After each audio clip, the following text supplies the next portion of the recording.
तर आरोपी अर्ज करतात की आम्हाला उज्ज्वल निकम नको, कारण ते आता एका राजकीय पक्षात गेले. ठीक आहे, मी भाजपात आहे यात शंका नाही, पण तुझा राजकीय पक्ष कुठला हे सांग. एखाद्या देशाची स्थिरता ही दोन गोष्टीवरती अवलंबून असते. त्या देशातील नागरिकांचा त्या देशातील नाण्यावरती विश्वास असला पाहिजे आणि त्या देशाच्या कायद्यांवरती विश्वास असतो.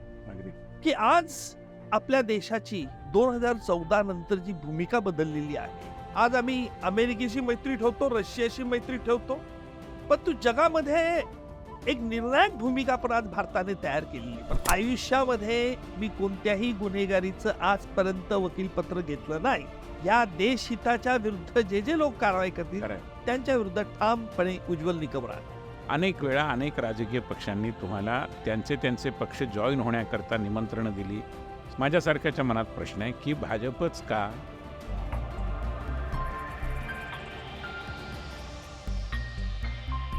नमस्कार, मी विनय सहस्रबुद्धे आणि नक्की काय चाललंय नावाच्या एका पॉडकास्ट सिरीजमध्ये मी आपल्या सगळ्यांचं खूप हार्दिक स्वागत करतो. नक्की काय चाललंय यावर प्रकाश टाकण्याकरता वेगवेगळे मान्यवर आपल्यासमोर येणार आहेत आणि ते सांगणार आहेत की त्यांच्या दृष्टीने नक्की काय चाललंय. एक प्रकारचं कोलाहलाचं गोंधळाचं वातावरण आहे असं लोक म्हणतात, वर्तमानपत्रातही तसं येतं. पण या सगळ्या बातम्यांच्या मथळ्यांच्या पलीकडे बियॉन्ड हेडलाईन्स नक्की काय चाललंय हे शोधण्याचा आपण प्रयत्न करणार आहोत. आणि त्या प्रयत्नाचा एक भाग म्हणून आज आमच्या निमंत्रणाला मान देऊन आले आहेत ॲडव्होकेट उज्ज्वल निकम. नमस्कार. नमस्कार उज्ज्वलजी. आणि मला असं वाटतं की प्रेक्षकांना उज्ज्वल निकम एवढं सुद्धा ओळख पुरेशी आहे. तुमच्या ओळखीचा सगळा विषय मी सांगत गेलो तर जवळजवळ 10 मिनिटं त्याच्यामध्ये जातील, त्यामुळे ते मी सांगणार नाही, त्याची काही गरज नाही. नावाप्रमाणेच अत्यंत उज्ज्वल अशी ज्यांची कारकीर्द राहिलेली आहे असे उज्ज्वल निकम आहेत. पण उज्ज्वलजी, खरोखरच हा प्रश्न तुमच्या व्यक्तिमत्वाशी आणि आत्ता तुम्ही ज्या प्रकारच्या वातावरणात आहात त्याच्याशी खूप रेलेव्हंट आहे. याचं कारण आत्तापर्यंत तुम्ही फक्त वकील होतात. 6 महिन्यांपासून तुम्ही केवळ वकील राहिला नाही, तुम्ही न्यायाधीशही झालात, तुम्ही आरोपी झालात, तुम्ही फिर्यादी झालात, सगळ्याच प्रकारच्या. कारण तुम्ही आता राजकारणात आहात, एक प्रकारे राजकीय व्यक्ती म्हणूनही तुमच्या व्यक्तिमत्वाचं एक डायमेन्शन समोर आलेलं आहे. त्यामुळे या सगळ्या बदललेल्या भूमिकेमध्ये तुमचं नक्की काय चाललंय? विनयजी, फार सुंदर शीर्षक आहे, नक्की काय चाललंय. खरोखर अनेक लोकांच्या मनात हा प्रश्न आहे. माझ्या बाबतीत पाहायचं की नक्की काय चाललंय. लोकांना मी न्यायालयातही दिसतो, काही वेळेला मी राजकीय नेत्यांच्या बैठकीलाही हजर राहतो, आणि म्हणून नक्की काय चाललंय तर आज मला अशी जाणीव झाली की गेल्या ह्या 2-4 महिन्यामध्ये की देशाचं हित आणि सुरक्षितता हे जर आपल्याला मजबूत करायचं असेल तर सामान्य माणसाच्या मनात ज्या गैरसमजुती असतील त्या आपण दूर केल्या पाहिजे. नंबर 1, आता नक्की काय चाललंय न्यायालयामध्ये, तर आरोपी अर्ज करतात की आम्हाला उज्ज्वल निकम नको, कारण ते आता एका राजकीय पक्षात गेलेत. म्हणजे माझ्या बाबासाहेब आंबेडकरांनी जे मला स्वातंत्र्य दिलं आहे, म्हणजे मी न्यायालयात युक्तिवाद करतो आणि हा न्यायालयात, कारण न्याय मी देत नसतो, न्यायाधीश निकाल देत असतो. आरोपीला शिक्षा किंवा निर्दोष हे न्यायाधीश ठरवत असतो. परंतु आरोपींना असं वाटतं की उज्ज्वल निकम इकडे राजकीय पक्षात गेलेत, भाजपत गेलेत आणि म्हणून आम्हाला न्याय मिळणार नाही. माझा प्रश्न असतो, ठीक आहे, मी भाजपत आहे यात शंका नाही, पण तुझा राजकीय पक्ष कुठला हे सांग. खरंय, तू लेखी दे, म्हणजे मग तू जर म्हणाला की मी अमुक राजकीय पक्षाचा आहे आणि माझ्या पक्षाच्या विरोधात असेल तर मी राजीनामा देईल. पण तेवढं त्यांच्यात धैर्य नसतं, कारण त्यांना कुठेही काही करून मला नावमेद करायचंय. आणि म्हणून ह्या नक्की काय चाललंय या त्याच्यामध्ये मला या सगळ्या गोष्टीचा आनंद देखील होतो. खरंय. आणि खरं म्हणजे सगळ्याच लोकांना माहिती आहे की विविध पक्षांची लोक वकिली करतात. असं थोडंच आहे की भाजपचीच लोक करतात. काँग्रेसचे अनेक नेते वकिली करतात, डाव्या पक्षांचे करतात, बऱ्याच पक्षांचे करतात, त्यात काही गैर नाही.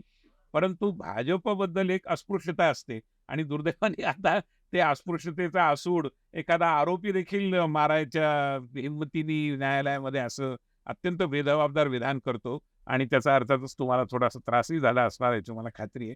पण माझ्या मनात एक प्रश्न असा आहे की इतक्या अनेक म्हणजे मी नुसतं आठवायला गेलो तर खैरलांजीपासून ते कसाबपासून ते इतक्या केसेस तुम्ही हँडल केल्या आहेत आणि सामान्य जनतेला न्याय मिळावा, विशेषतः दहशतवादी आणि देशविरोधी अशा ज्या प्रवृत्ती आहेत त्यांच्यापासून सामान्य जनतेला कोणताही त्रास होऊ नये, त्यांना न्याय मिळाला पाहिजे.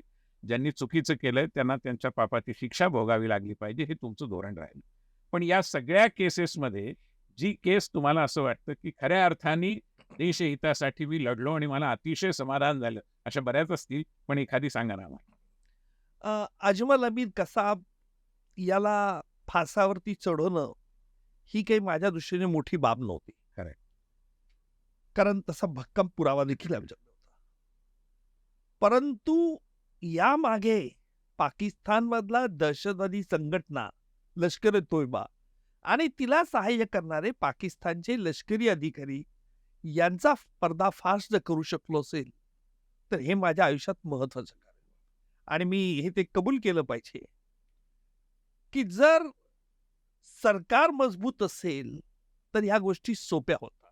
निर्धार असेल नुसतं सरकार. सरकारचा निर्धार एक आणि ती व्यक्ती कोण आहे बरोबर. सरकारमधली ही फार महत्वाची असते. बरोबर. म्हणजे अनुभव सांगायला हरकत नाही इथे आणि मी अनेक ठिकाणी त्याचा उल्लेखही केलेला आहे की 2010 साली 2010 ते 11 साली कसाबला फाशी दिल्यानंतरची गोष्ट आहे. बरोबर. ज्यावेळी मी पाकिस्तानमध्ये गेलो होतो, मी आणि भारत सरकारचे 4 प्रतिनिधी, त्यावेळेला तत्कालीन सरकार होतं आणि गेल्यानंतर मला पाकिस्तानच्या अधिकाऱ्यांना आम्ही प्रश्न विचारला होता की तुम्ही मुख्य आरोपी हाफिज सईद, जकीर रहमान लखवी यांना अटक नाही केली, त्यानंतर पुरावे द्या. मला मोठं आश्चर्य वाटलं. अरे तुमच्या इथे घटना घडली आहे, कट तुमच्या इथे झाला आहे, पुरावे तुम्ही शोधायचे आहेत. खरंय. त्यानं no no no India must cooperate. आम्ही परत आलो आणि परत आल्यानंतर सरकारला हे सांगितलं की जरा परत मुंबईला आलो आणि मग डेव्हिड हेडली हो. हा 26/11च्या अगोदर मुंबईला येऊन गेला. मी इनफॅक्ट त्याच्याबद्दल प्रश्न विचारणारच होतो. तुम्ही ते सांगताय एक चांगली गोष्ट आहे. प्लीज. डेव्हिड हेडलीने काय केलं, अनेक ठिकाणचे फोटो घेतले, जिथे जिथे हे हल्ले झाले ना तिथले फोटो घेतले, शिवसेना भवनचाही फोटो घेतला आणि हे सगळे फोटो त्याने लष्कर तोयबाला पाठवले. टार्गेट हाच डेव्हिड हेडली अल कायदाशी संबंधित होता, लष्कर तोयबाशी संबंधित होता आणि अमेरिकेमध्ये त्याला शेवटी पकडण्यात आला. हा मूळचा पाकिस्तानी नागरिक, नाव बदलवलं त्याने. आता याला ही सगळी घटना माहिती होती. माझ्या डोक्यात विचार आला की आपण याचा उपयोग केला पाहिजे आणि डेव्हिड हेडलीला आपलं साक्षीदार केलं पाहिजे. म्हटलं डेव्हिड हेडलीला मुंबईच्या हल्ल्याकरता कटाकरता आपल्याला आरोप करावा लागेल आणि त्याला आरोपी न करता, कारण तो येऊ शकत नव्हता, भारतातही येऊ शकत नव्हता आणि पाकिस्तानमध्ये येऊ शकत नव्हता, कारण अमेरिकेच्या न्यायालयाने अमेरिकन सरकार आणि डेव्हिड हेडली यांच्यात करार झाला होता. म्हणून डेव्हिड हेडलीचा आम्ही साक्षीदार म्हणून उपयोग करून घ्यायचं ठरवलं. मग करता कसं येईल, आमच्या पोलीस अधिकाऱ्यांना ही काय आयडिया पटली नाही. म्हटलं माफीचा साक्षीदार करता येईल, त्याला आपण त्याचा एव्हिडन्स घेऊ. दुर्दैवाने आमच्या अधिकाऱ्यांच्या गळी मी हे काही उतरू शकलो नाही. त्याला तत्कालीन मुख्यमंत्री देवेंद्रजी होते. देवेंद्रजीच्या कानावर हे घातलं, देवेंद्रजींना समजावून सांगितलं आणि मग देवेंद्रजींनी सांगितलं म्हणे मी काय सहाय्य पाहिजे. मग मी भारतीय सुरक्षा आपले जे सुरक्षा सल्लागार आहेत डोवाल साहेब, अजित डोवालजी, त्यांची गाठ घालून द्या म्हटलं. मी गेलो. इथून आमचे पोलीस जे होते ॲडिशनल CP त्यावेळेला joint commissioner police Atulchandra Kulkarni, मी आणि ते गेलो, त्यांना घेऊन गेलो. तिथून मी शिकागोला गेलो. तिथल्या न्यायालयात आम्ही त्यांच्या वकिलांशी बोललो, शिकागो पब्लिक प्रॉसिक्युटरशी बोललो आणि मग ते आम्ही डेव्हिड हेडलीचा व्हिडिओ लिंकने पुरावा घेतला. क्या बात. आणि मग त्याने जे डेव्हिड हेडलीने जी माहिती दिली होती, त्याला डॉक्टर जयशंकर फॉरेन सेक्रेटरी होते. माझं त्यांच्या फोनवरती बोलणं झालं, त्यांनाही माहिती दिली. आम्ही पाकिस्तानला सगळी माहिती पुरवली. पाकिस्तानहून त्याच्यानंतर कधीही प्रश्न विचारण्यात आला नाही. सांगण्याचं तात्पर्य असं की ज्यावेळेला हे आम्ही दहशतवाद्यांच्या विरुद्ध खटले चालवत असतो, त्यावेळेला सरकारमध्ये त्या प्रश्नाची उकल समजून घेणारा नेता जर असला ना, तर फार सहजरित्या आपल्याला टार्गेट पर्यंत जाता येतं. तुम्ही चांगलं सांगितलं, की राजकीय इच्छाशक्ती असलेली माणसं ज्यावेळी सत्ता पदांवर असतात, निर्णायक अशा प्रकारच्या भूमिकांमध्ये असतात, त्यावेळी त्याचा कसा परिणाम होतो, तुम्ही हेडलेचं उदाहरण देऊन खूप चांगलं सांगितलं. पण आपण जर स्टॅटिस्टिक्स बघितलं, तर आपल्याला लक्षात येतं, की 2014 नंतर दहशतवादी हल्ले, बॉम्बस्फोट जे 14 पूर्वी एक प्रकारे आम बात म्हणतात तशा प्रकारची गोष्ट झाली होती. आणि 14 नंतर आपण त्याच्यामध्ये एक खूप चांगल्या पद्धतीने पाहतो, की या घटनांना एक पायबंद बसला आहे. तर याच्याकडे एक वकील म्हणून ज्यावेळी तुम्ही पाहता, कारण वकिलांची भूमिका कायदा सुव्यवस्थेच्या बाबतीत महत्त्वाचीच आहे. तुम्हाला काय वाटतं, की हे कशामुळे घडलं? मला सांगायला अजिबात संकोच नाही, की आज आपल्या देशाची 2014 नंतर जी भूमिका बदललेली आहे, ती एक जगामध्ये बघा, मी मुद्दामून मला कोणाची स्तुती करणं आवडत नाही. पण तू जगामध्ये एक निर्णायक भूमिका पण आज भारताने तयार केलेली प्रतिभा. खरंय. आज आम्ही अमेरिकेशी मैत्री ठेवतो, रशियाशी मैत्री ठेवतो आणि दोघाही देशांना आम्ही सांगतो, की आम्ही तटस्थ आहे. आणि आता बरोबर. चीनची परवा आमची मैत्री झालेली आहे. हे चीनला मार्केट हवंय बरोबर. आणि आम्हाला देखील तुमचं तंत्रज्ञान हवंय. म्हणजे असं आहे, की Win-win सरकारला, केंद्र सरकारला काही वेळेला टीट फॉर टॅट, खरंय. ठोसास ठोसा देण्याची तयारी असली पाहिजे. परंतु त्याचबरोबर 2 पावलं मागे देखील आम्ही आलो पाहिजे. ही भूमिका फार महत्वाची मला निश्चितपणे जाणवली. आणि म्हणूनच ज्या वेळेला मी विचार करतो, कारण आपला देश लोकशाही देश आहे. या लोकशाहीमध्ये अनेक जाती धर्माचे लोक एकत्र राहतात. परंतु भारताच्या बाहेर गेल्यानंतर तुम्ही तुमची ओळख, मी तामिळनाडू मधला आहे, मी महाराष्ट्रातला आहे, केरळमधला अशी नाही. I am Indian. भारतीय. भारतीय ही आहे. म्हणजे काही कितीही नाकाने कांदे सोडणारे असो, कारण आपल्या नाकाने कांदे सोडणारे आपल्याकडे भरपूर आहे. खरंय. पण त्यांना तुमची भारतीय म्हणून ही ओळख बाहेर द्यावी लागते. अगदी. आणि आपल्या देशाचं हे वैशिष्ट्य आहे. म्हणून मला असं वाटतं, की जे आमच्या केंद्र सरकारने काही धोरणं स्वीकारली आहेत, ती निश्चितपणे एक देशाला वेगळ्या दृष्टिकोनातून घेऊन जाणार आहे. उज्ज्वलजी, एक प्रश्न माझ्या मनात असा आहे, की एवढ्या सगळ्या तुमच्या प्रदीर्घ सार्वजनिक जीवनाच्या वाटचालीमध्ये अनेक वेळा अनेक राजकीय पक्षांनी तुम्हाला त्यांचे पक्ष जॉईन होण्याकरता निमंत्रणं दिली, सांगावे पाठवले, तुमच्या बैठका पण झाल्या. पण तुम्ही त्यांना नकार दिलात आणि शेवटी भारतीय जनता पार्टीचं निमंत्रण तुम्ही स्वीकारलं. माझ्यासारख्याच्या मनात प्रश्न आहे, की भाजपच का? त्याला कारण तुमच्याजवळ देवेंद्रजींसारखे चांगले वकील आहेत, बरोबर. की ज्यांनी माझी समजूत काढली. आणि माझी देखील खात्री, हां. की राष्ट्रहित जोपासणारी फक्त राजकीय पक्ष म्हणजे भाजप आहे. आणि याच्यामुळेच मी भाजपमध्ये त्यावेळेला जॉईन होण्याचा निर्णय घेतला. अन्यथा मी कुठल्याच पॉलिटिकल पार्टीमध्ये जॉईन झालेलो नव्हतो. म्हणजे nation first. Nation first is an important thing. खरंय. आणि मी ज्या गुन्हेगारांच्या विरुद्ध लढतो, बरोबर. त्यावेळेला माझ्यासमोर हाच विचार असतो, अगदी बरोबर. समाज, स्वास्थ्य आणि देश, अगदी बरोबर. या 2 गोष्टी महत्त्वाच्या. अगदी बरोबर. म्हणजे मला माहितीच आहे, पण तरी मी म्हणतोय, की कोणताही दहशतवादी जर तुम्हाला वकीलपत्र घ्या म्हणून विनंती नाही, नाही. केली, आजपर्यंत तर तुम्ही नाही कोणी करण्याची हिंमतच करणार नाही. कारण तुमचं व्यक्तिमत्व आणि तुमचा आत्तापर्यंतचा सगळा जो प्रवास आहे, ज्याचं एका वाक्यात सूत्र आहे, नेशन फर्स्ट. आयुष्यामध्ये मी कोणत्याही गुन्हेगारीचं आजपर्यंत वकीलपत्र घेतलं नाही. क्या बात, पहिली गोष्ट, क्या बात. कोणत्याही गुन्हेगाराचं घेतलं नाही. आणि नंबर 2 ची महत्वाची बाब म्हणजे या देशहिताच्या विरुद्ध जे लोक कारवाई करतील, खरंय. त्यांच्या विरुद्ध ठामपणे उज्ज्वल निकम राहणार. एक या अनुषंगानेच म्हटलं तर प्रश्न येतो, पण आजकाल अपराध आणि विशेषतः महिलांच्या विरोधातले, म्हणजे महिलेला एक प्रकारे अत्याचार, उत्पीडन या सगळ्या संदर्भामध्ये जे मुद्दे समोर येतात, त्याच्यात खूप महाराष्ट्रात आणि देशातही केसेस होत आहेत, ज्याला एक प्रकारे लव जिहाद म्हटलं जातं, किंवा कट्टरपंथीयांकडून एका षड्यंत्र पद्धतीने एखाद्या हिंदू मुलीला जाळ्यात ओढणं आणि तिच्याशी प्रेमाचं नाटक करून लग्न करणं आणि नंतर किती घाणेरड्या पद्धतीने त्या सगळ्या लग्नांची परिणती झाली आपण जाणतो. या विषयामध्ये देखील आता सरकारने जी काही भूमिका घेतली आहे त्याचे परिणाम आपल्याला दिसत आहेत. त्याच्यावर तुमचं काय मत? खरं म्हणजे आता याच्यामध्ये कायदा आणखी थोडा आणणं जरुरी, कायद्यामध्ये दुरुस्ती करणं जरुरीचं आहे. कारण जिथे जिथे अशी उदाहरणं आलेली आहेत कट्टरपंथीयांकडनं, विशेषतः माझ्याकडे एक जो खटला आता आलेला आहे, त्याच्यात असंच झालेलं आहे. कट्टरपंथीयाकडून एका मुलीला लग्नाचं आमिष देण्यात आलं. तिला दुसऱ्या राज्यात बोलावलं आलं. मी त्याच्याविषयी जास्त बोलणार नाही. तिने आणि त्याचं लग्न कर त्या कट्टरपंथीयाचं म्हणणं होतं. तिने नकार दिला. शेवटी त्याने तिचा खून केला.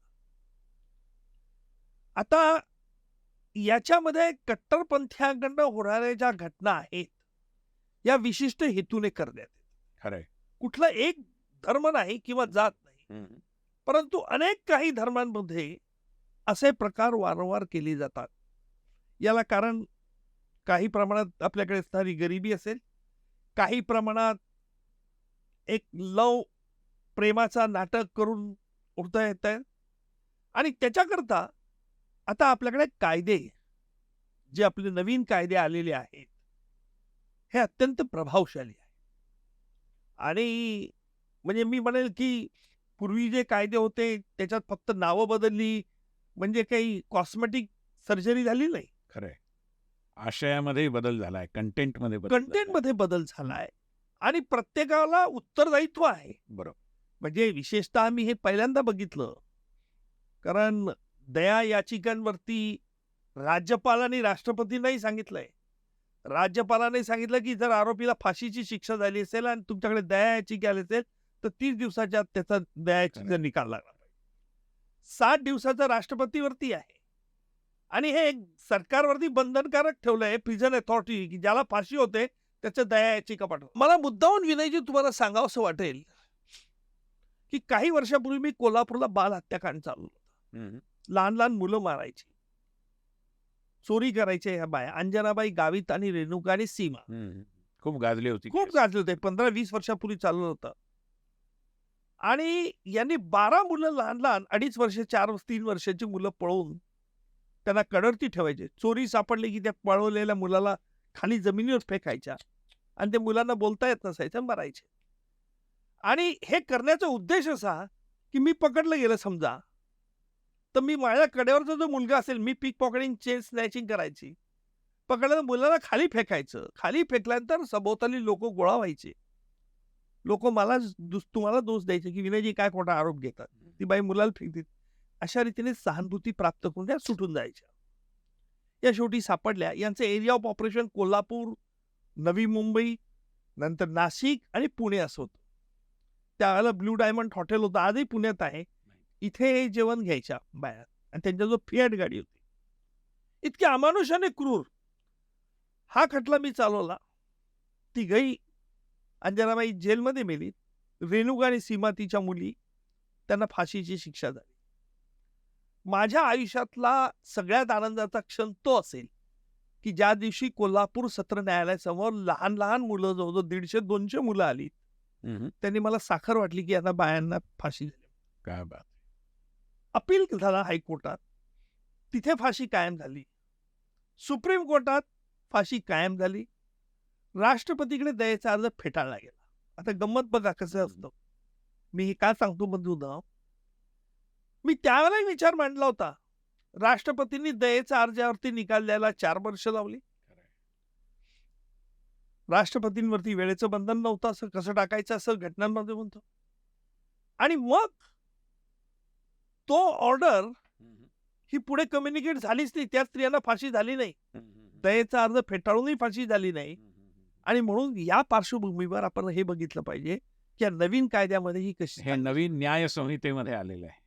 हे भारतीय न्याय संहिते नाही, भारतीय नागरिक संरक्षण संहिता. नागरिक संरक्षण संहिता म्हणजे सर्व प्रकारे उत्तरदायित्व, अकाउंटेबिलिटी ही सुनिश्चित करण्याचा हा एक अतिशय उत्तम प्रयत्न नव्या संहितांमुळे झाला. इनफॅक्ट मला त्याच्याबद्दल बोलायचंच होतं तुमच्याशी की थोडेसे असे महत्वपूर्ण बदल, अशी काही 2-3 उदाहरणं सांगता येतील का की ज्यामुळे अपराध्याला शिक्षा होईल आणि निरपराध माणसाला न्याय मिळेल, जे आपल्या संविधानकर्त्यांनी उद्दिष्ट बाळगलं आहे. एखाद्या देशाची स्थिरता ही 2 गोष्टीवरती अवलंबून असते. त्या देशातील नागरिकांचा त्या देशातील नाण्यावरती विश्वास असला पाहिजे. आणि दुसरी महत्वाची, त्या देशातील नागरिकांचा त्या देशाच्या कायद्यांवरती विश्वास असला. नागरिक सामान्य माणसाला आतापर्यंत असं वाटत होतं की काय न्यायालयात चालतं आम्हाला माहित नाही.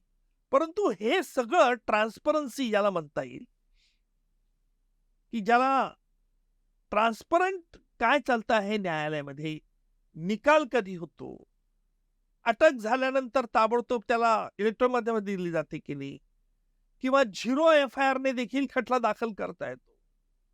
म्हणजे आता तुम्हाला जिथे गुन्हा घडला असेल तिथे जाऊन फिर्याद दाखल करावी लागायची. तुम्ही तुमच्या घरून सुद्धा करू शकता. हो, आणि तेच दॅट इज तुमच्या कॉल्ड घरून ॲज झिरो एफ-आय-आर. दुसरीकडे कुठे गुन्हा झाला तर इलेक्ट्रॉनिक माध्यमातून करू शकाल. आणि गुन्हा समजा मुंबईत नसेल घडला, दुसरीकडे घडला असेल, तुम्ही इथून हे करू शकता. आणि एक काळ असा होता की पोलीस स्टेशनला जाण्याचीच भीती ती वाटायची. वाटायची. आता तुम्हाला जायची गरजच नाही. गरजच नाही. दुसरा महत्वाचा बदल मी असं म्हणेन की आतापर्यंत बलात्कार, विशेषतः ह्या नवीन कायद्यामध्ये केंद्र सरकारने विशेषतः लक्ष दिलं असेल तर महिलांवरचे अत्याचार, बालिकेंवरचे अत्याचार याला प्राधान्य दिले. नंबर 1. बरोबर. नंबर 2चं प्राधान्य असं आहे की ट्रान्सपरन्सी खरंय. ही थ्रूआउट दिसली पाहिजे, याच्याकरता काही बदल केले. तिसरा महत्वाचा प्रकार म्हणजे किरकोळ गुन्ह्याकरता हं, हं. शिक्षा न करता हं, हं. त्यांना सामुदायिक सेवा हं, हं. ही त्याच्यावरती अंगीकारली आहे. बरोबर. आता ज्याला भारतीय न्याय संहितेमध्ये सामुदायिक सेवेचा उल्लेख करण्यात आला. हं, हं. म्हणजे चोरी करणे किरकोळ बरोबर. किंवा शिवीगाळ करणं, आणि न्यायाधीश काही त्याला शिक्षा देत असत, आणि ₹100 ₹1000 काहीतरी मॅक्झिमम दंड असायचा. हा दंड सहज आरोपी भरून टाकायचा. पण ही सामुदायिक शिक्षा, मग ते साफ करणं असेल, कुठे स्वच्छ करणं असेल, काय असेल, न्यायाधीश ती योग्य ती शिक्षा, यामागचा उद्देश बघा काय. हा नवीन प्रकार आहे आपल्याकडे सामुदायिक शिक्षा. याचा उद्देश असा आहे की गुन्हेगाराला पश्चाताप केव्हा होतो. 2 गोष्टी करता माझं ठाम मत आहे. गुन्हेगाराला पश्चाताप केव्हा होतो की जेव्हा आपण काहीतरी चांगले आहोत परंतु वाईट वागलो, त्याच्यामुळे शिक्षा झाली, ही एक भावना, हं, हं. म्हणजे रिपेंटन्स, पश्चातापाची भावना बरोबर. उद्दीपित होणं जरुरीचं असतं. आणि दुसरं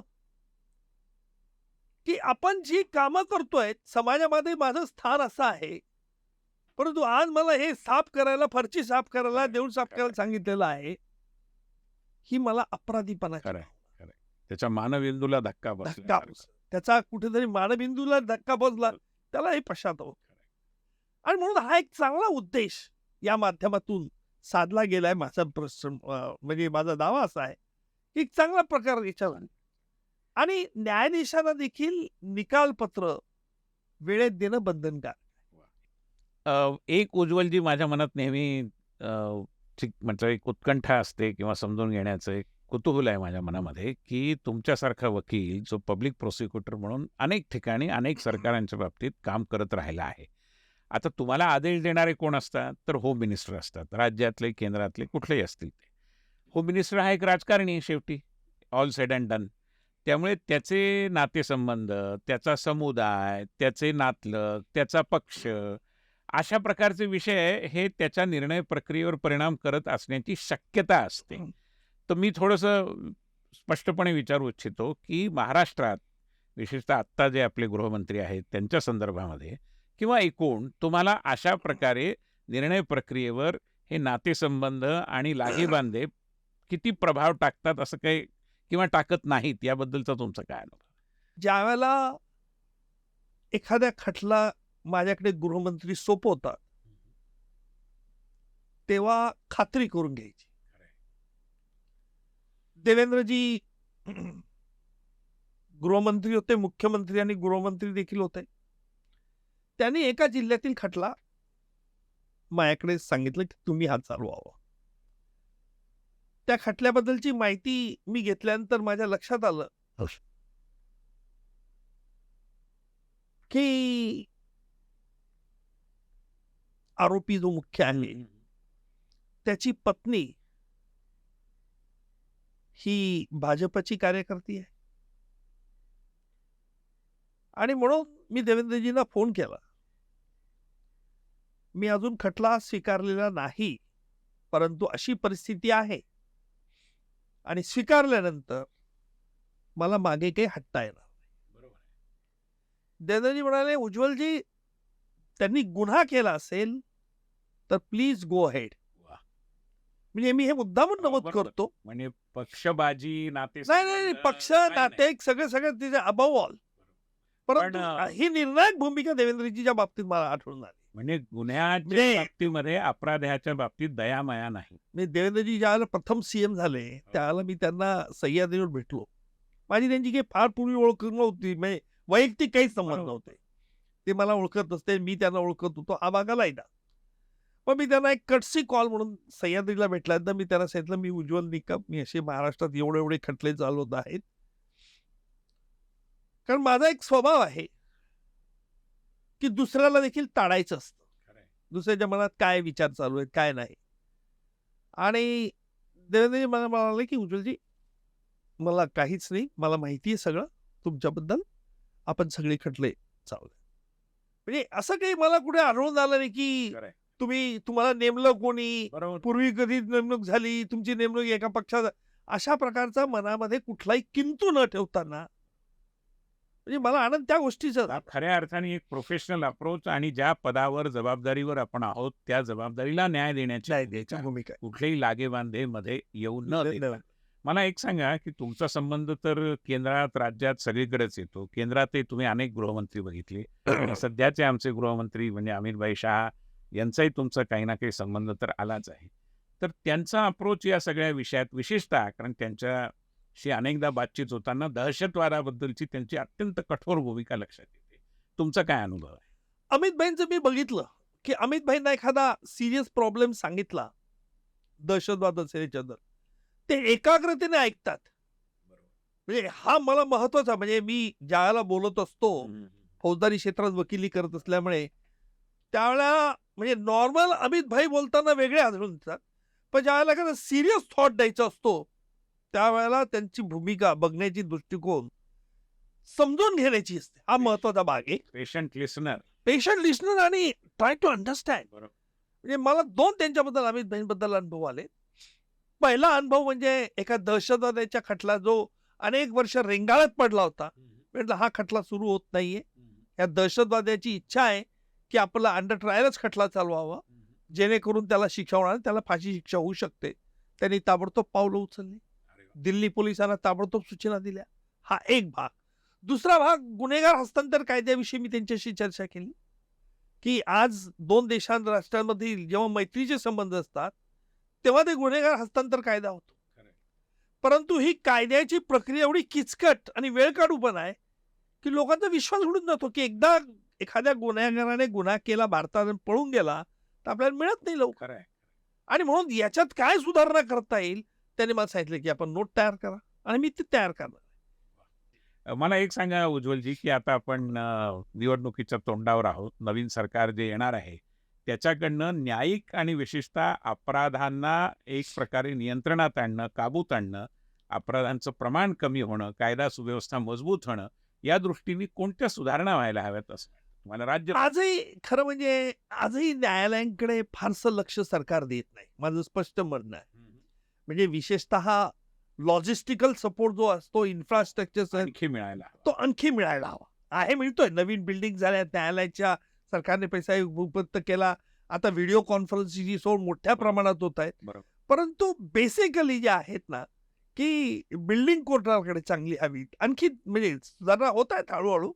आणि विशेषतः जिथे गरम भाग आहे, उष्णता, तिथे एअर कंडिशन्सही असली पाहिजेत. कारण शेवटी हा मेंदूला तुमचा खुराक असतो खरं आहे. आणि त्या दृष्टिकोनातून नवीन योग्य सरकार वातावरण निर्माण होत. नाही, खूप चांगलं आहे. मला असं वाटतं की अशी चर्चा आपल्याला अक्षरशः तासनतास करता येईल कारण तुमच्याकडे सांगण्याजोगं इतकं भरपूर आहे आणि लोकांनाही खूप इंटरेस्ट आहे की असं प्रत्यक्ष तुमच्या तोंडून ऐकणं याचा एक वेगळा आनंद आहे. आणि त्या दृष्टीने मला असं वाटतं की निवडणूक प्रचाराची सभाही नाही, कोर्टातलं आर्ग्युमेंटही नाही, अशा एका वेगळ्या वातावरणात तुम्ही आज आमच्या समोर आलात आणि नेमकं काय चाललंय, मुख्य म्हणजे नक्की काय चाललंय हे तुम्ही आम्हाला अतिशय स्पष्टपणे सांगितलं. मला असं वाटतं की एक चांगलं लोकप्रबोधन यातून घडून आलेलं आहे. तुम्ही एवढा वेळ काढलात आमच्याकरता, इतकी धावपळ असून सुद्धा याबद्दल तुमचे खूप मनापासून मी आभार मानतो. नक्की काय चाललंय मला वाटतं आपल्याला कळलेलं आहे आणि आपण नक्की काय करायचंय तेही आपल्याला समजलंय. खूप खूप खूप धन्यवाद. धन्यवाद.